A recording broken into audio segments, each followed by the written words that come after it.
shooting gallery. Apa ini maksudnya? Jadi robot ini ditujukan untuk menembak beberapa target yang ada di sana dengan jumlah tercepat dan jumlah yang ditembak banyak, dia yang jadi pemenang. Anda menang apa? Menang emas. Emas, bisa dicoba? Oh ya. Pelurunya bisa kemana-mana nggak? Ini udah terkontrol, jadi hanya di sekitar sini saja. Minggir dulu. Ya mulai.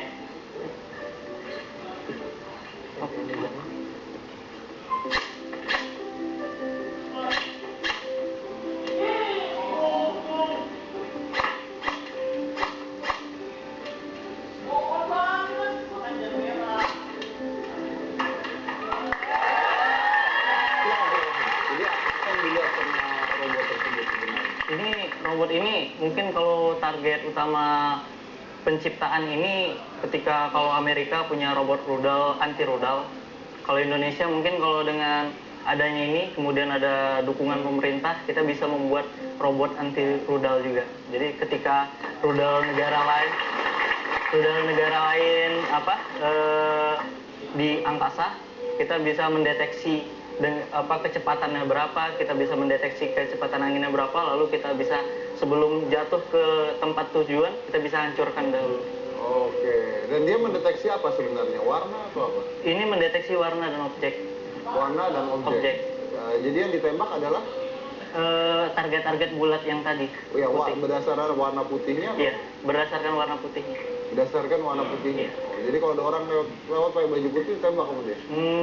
Karena ini ada warna, bukan hanya warna, tapi hanya juga pola dari objeknya. Jadi kalau kita kontrol hanya untuk manusia, hanya manusia saja yang bisa ditembak. Misalnya anjing warna putih juga nggak bisa. Jadi tergantung bentuknya juga. Yeah. Bentuknya juga. Oke, Anda namakan apa ini? Ini nama dari robotnya itu DU-116 SGR, shooting gallery. Balik lagi pertanyaan saya sama, kenapa bisa menang emas gitu? Mungkin dari segi pembuatan algoritma. Mereka mungkin terlalu banyak menggunakan algoritma yang bersifat berat. Jadi saya membuat algoritmanya benar-benar memikirkan bagaimana algoritma itu dapat sedikit menggunakan memori, dari segi memorinya digunakan sedikit, dari segi daya-dayanya sedikit. Jadi kecepatan saat mendeteksi target dan menjatuhkan itu jauh lebih cepat daripada mereka. Dari segi algoritma. Jadi lebih sederhana sebenarnya. Lebih sederhana.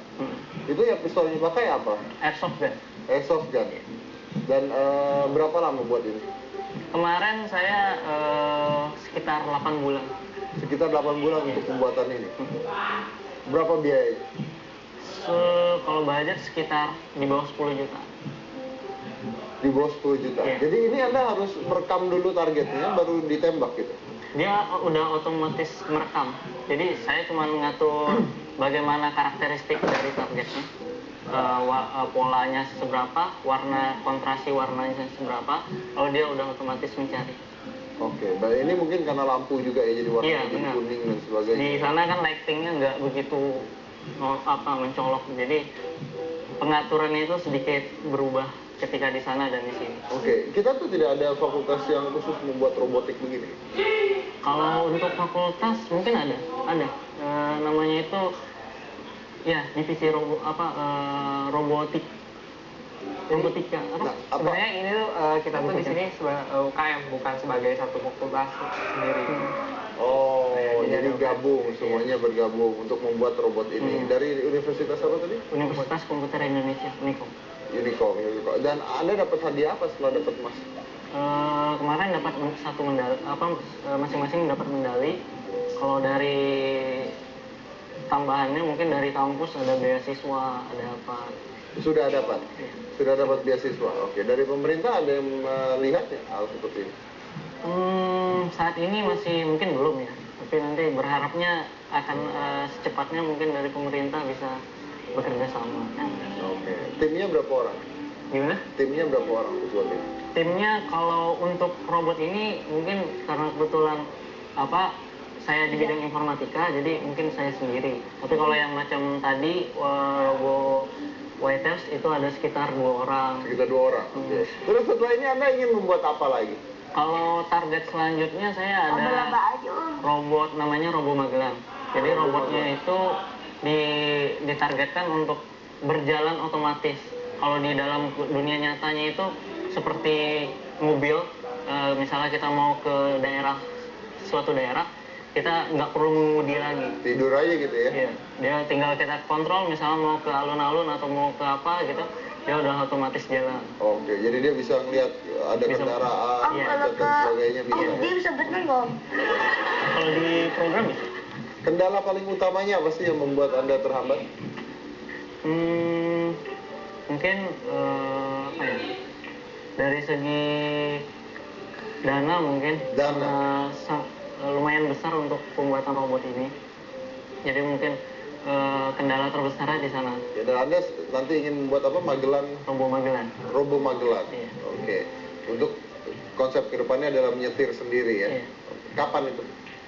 Itu saat ini saya sedang riset ya. Nanti akan dilombakan di Robo Games 2013. 2013.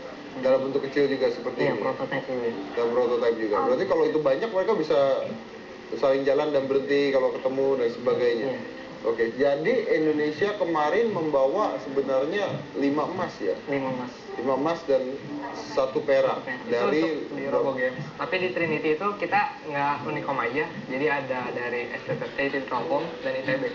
Dan ITB juga? Iya, itu firefighting. Dan mereka mencapai bersih semuanya. apa firefighting? Firefighting sama firefighting. Fire. Ah, Firefighting. apa? Mereka kenapa? Dia juga merebut juara 1 dan 2. Juara 1 dan 2. Ya, semua disapu bersih. Ini katanya 1 dan 2 juga. Itu di Robo Games kan. Ini di Connecticut disapu. Beda robotnya. Beda. Juara 1 dan 2. Iya. Berarti banyak sekali anak Indonesia yang kemarin ke sana dan menang emas semua. Wah, luar biasa. Oke, terima kasih. Mudah-mudahan didengar oleh pemerintahnya atau orang-orang yang ingin mendukung pembuatan robot-robot ini, karena ini memberikan sebuah harapan besar bahwa anak-anak Indonesia sebenarnya cerdas-cerdas, cerdik-cerdik, tapi kurang dana katanya dan juga kurang perhatian. Jadi sebenarnya kita harus bisa mengalahkan yang luar ya, bukan mengalahkan tapi kita harus bisa bersaing, ya kan? Dan luar biasa, terima kasih buat kehadirannya, terima kasih Nizam, silakan kembali ya. Dan saya tadi melihat ini, saya belajar sesuatu sebenarnya. Saya melihat, tadi saya bilang bahwa saya punya Aibo, saya pernah melihat Asimo, saya melihat ini, dan ini sebenarnya semuanya sempurna dan luar biasa. Ada robot yang bisa menembak target shooting seperti itu. Dan semakin lama mungkin robot-robot ini akan menjadi semakin sempurna gitu ya, semakin sempurna. Tapi semakin sempurna juga kita jadi belajar sesuatu bahwa sesempurna-sempurnanya robot ini, biar bagaimanapun, sempurnanya bagaimanapun, biar nanti satu saat bisa menyerupai manusia, tetap dibuat oleh manusia juga. Jadi biar bagaimanapun otaknya tetap ada di kita ya. Jadi Corbuzier ini lahir hitam putih.